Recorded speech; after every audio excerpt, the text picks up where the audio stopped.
Jake was a long-haul truck driver who had spent years driving the highways of the Midwest. He liked driving at night when the roads were empty and the miles seemed to melt away faster. One night, on a deserted stretch of highway in Nebraska, he was headed towards Colorado with a trailer full of goods. It was a quiet night, with only the occasional flicker of his CB radio breaking the silence. The clock on his dashboard read to 37 a.m., the full moon hung low, casting eerie shadows across the road. As he cruised down the highway, Jake noticed something up ahead on the shoulder. A lone figure stood by the side of the road, thumb out, clearly hoping for a ride. Jake slowed down to get a better look.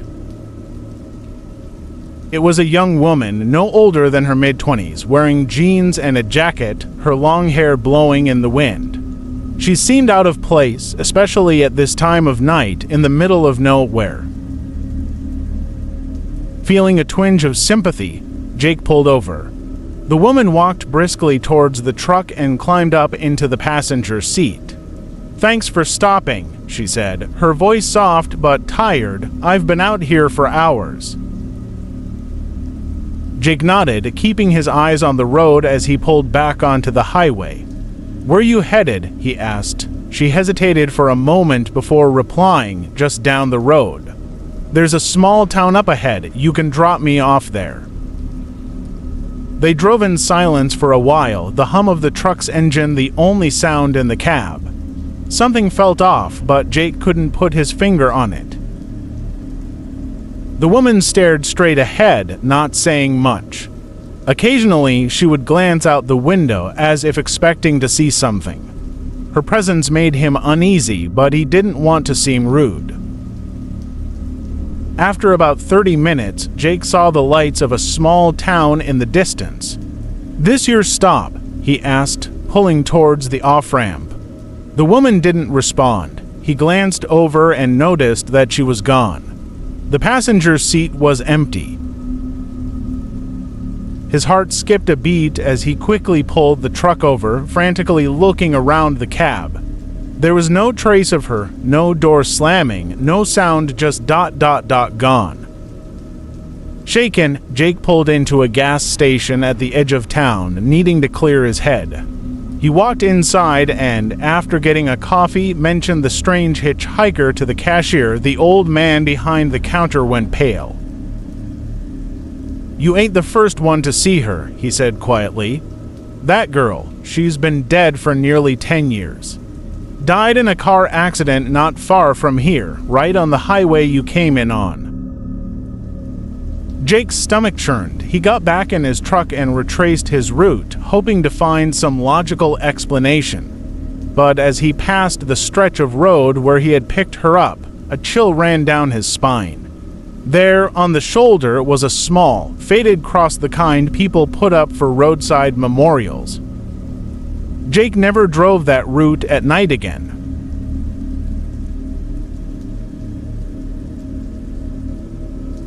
Tommy had been a trucker for over 15 years, and he'd heard all sorts of road stories, some funny, some weird, and some downright terrifying. But he never believed in ghost stories. That was until one night, driving through the Appalachian Mountains, he encountered something he couldn't explain. It was a clear autumn night, and Tommy was making good time. His route took him through a remote mountain pass where the roads twisted and turned sharply. He was focused, knowing one wrong move could send him over the edge.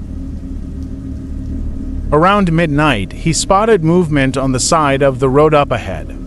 His headlights illuminated a large, black dog standing near the shoulder. It wasn't unusual to see wildlife out there, so he slowed down to avoid hitting the animal. But as he approached, the dog turned and locked eyes with him. Its glowing, yellow eyes stared straight into his, sending a shiver down his spine. It wasn't like any dog he'd ever seen before. This one seemed almost too large, its fur pitch black and matted. Without thinking, Tommy swerved slightly, but the dog didn't flinch or move. It just watched him as he passed by. Tommy shook off the feeling of unease and continued driving, but a few miles down the road, there it was again. The same black dog standing still on the shoulder, staring at him. His heart started racing. There was no way it could have gotten ahead of him. He hadn't passed any side roads or driveways. His grip tightened on the wheel, but he pressed on. He didn't want to pull over, not out here, not alone. A few minutes later, it happened again. The dog appeared, standing in the exact same spot, staring with those unnerving yellow eyes. This time, Tommy sped up, desperate to leave the thing behind. Suddenly, the truck's lights flickered and the engine sputtered. The power seemed to drain from the truck, and it slowed to a crawl. "Come on, come on," Tommy muttered, pressing the gas, but the truck wouldn't respond. It was as if something was pulling it back. Then, in the darkness just ahead, the dog appeared once more, this time in the middle of the road. Tommy slammed on the brakes. The truck skidded to a halt just inches from the creature. He stared at it, his heart pounding in his chest.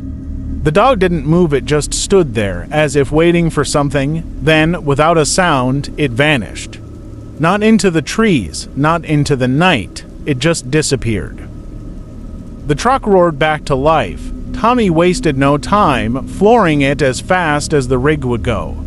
He didn't stop until he reached the next town. Later, when he told his story at a truck stop, a few older drivers nodded knowingly. "You saw the black dog," one of them said quietly. "It's an omen. People who see it don't usually make it through the mountains."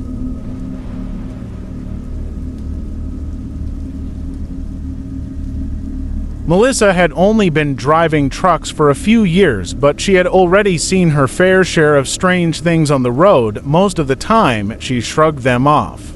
But one night, while driving through the desert in Arizona, she experienced something that still made her second-guess stopping at rest areas.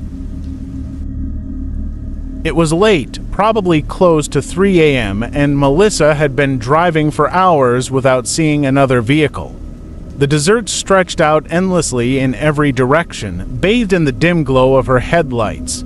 She was getting tired, and when she saw a sign for a rest stop a few miles ahead, she decided to pull over and catch some sleep. The rest stop was one of those remote ones, just a couple of vending machines and a bathroom building surrounded by a small parking lot. It looked deserted. Melissa parked her truck, turned off the engine, and leaned back in her seat. Just as she was about to close her eyes, she heard a tap on her window. Startled, she looked up to see a man standing outside her truck. He was wearing an old, dusty jacket, his face hidden in the shadows.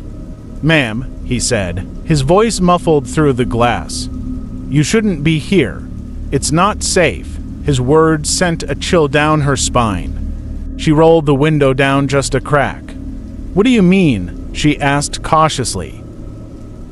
"The people here," the man said, glancing around nervously, "they're not what they seem. You need to leave now." Before she could ask him anything else, he turned and walked towards the dark bathroom building, disappearing behind it. Melissa's heart raced. She had heard about weirdos at rest stops, but something about this guy's warning felt different. She considered starting the truck and leaving, but exhaustion weighed her down. Maybe he was just some crazy drifter. She locked her doors and decided to stay, figuring she could leave at the first sign of trouble. About an hour later, a knock came again, this time from the passenger side. Melissa jolted awake and saw two people standing there. A man and a woman, both with vacant, unnatural smiles on their faces. "Hey, you need some help?" the man asked, his tone overly friendly. The woman just stared, her grin never wavering. Melissa's gut screamed at her to get out of there.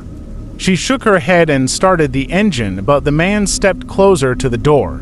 "No need to rush off," he said. "Why don't you step out for a minute?" The woman's grin widened, as if something sinister was hiding behind it. Ignoring them, Melissa threw the truck into gear and peeled out of the lot. In her rearview mirror, she saw the two figures standing still, watching her as she sped away. She didn't stop until she reached the next town, her heart still pounding. Later, when she mentioned the encounter to a local diner waitress, the woman frowned. "That rest stop's been closed for years," she said. Melissa never drove through the desert at night again.